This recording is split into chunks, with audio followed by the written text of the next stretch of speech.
Hello. This is the 211th edition of Catch of the Day, available on the Branch Talk YouTube channel. Today we're going to continue reading from a book written by Doug Mitchell entitled The Four Carpenters, The Ensign, Time of Jacob's Trouble, and the First Deliverance. Starting near the top of page 50, it reads, "There we find the event that gives the ensign the power and glory that will bring fear to the Assyrian. That power is depicted in this verse. No weapon that is formed against thee shall prosper, and every tongue that shall rise against thee in judgment thou shalt condemn. This is the heritage of the servants of the Lord, and their righteousness is of me, saith the Lord." Isaiah 54, verse 17.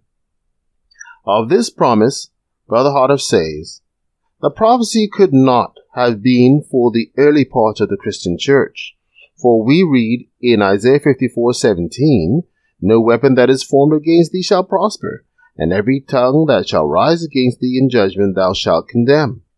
This is the heritage of the servants of the Lord, and their righteousness is of, saith the Lord. No weapon that is formed against thee shall prosper." If this scripture had a reference to the early part of the church or prior to the Dark Ages, then God would have failed to carry out his promise. Note that from the beginning of the Christian church, the stones, swords, crosses, ropes, fires, and many other cruel instruments which were formed against the church did prosper, and continued to prosper up till about the middle of the 18th century. Therefore, the prophet could have had no reference to the early part of the church. The following quotation will prove the time to which the scripture applies. "Whosoever shall gather together against thee shall fall for thy sake.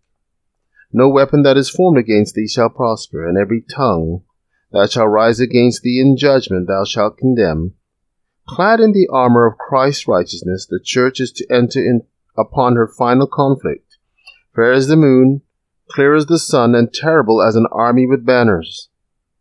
The darkest hour of the church's struggle with the powers of evil is that which immediately precedes the day of her final deliverance. But none who trust in God need fear, for when the blast of the terrible ones is as a storm against the wall, God will be to his church a refuge from the storm. Prophets and Kings, page 725. Again we read in early writings, page 284-285, the saints left the cities and the villages. As the saints left the cities and the villages, they were pursued by the wicked, who sought to slay them. But the swords that were raised to kill God's people broke and fell, as powerless as a straw. Angels of God shielded the saints. As they cried day and night for deliverance, their cry came up before the Lord. Thus we have proof that the chapter was written for the people of God who shall live at the time of the end. The intention in this article is not to explain all the chapter contains, but to point out the time it was intended for, with a few instructive remarks. In another study, we may take all these chapters separate of each other, verse by verse. In Isaiah 54, verse 14 and 15, there is great encouragement for the people of God, and it ought to strengthen our faith. "In righteousness shalt thou be established, thou shalt be far from oppression, for they shall surely gather together, but not by me. Whosoever shall gather together against thee shall fall by thy sake." The time of the fulfillment of these verses is well portrayed in early writings, page 282-283. "I saw the saints leaving the cities and the villages, and associating together in companies, and living in the most solitary places.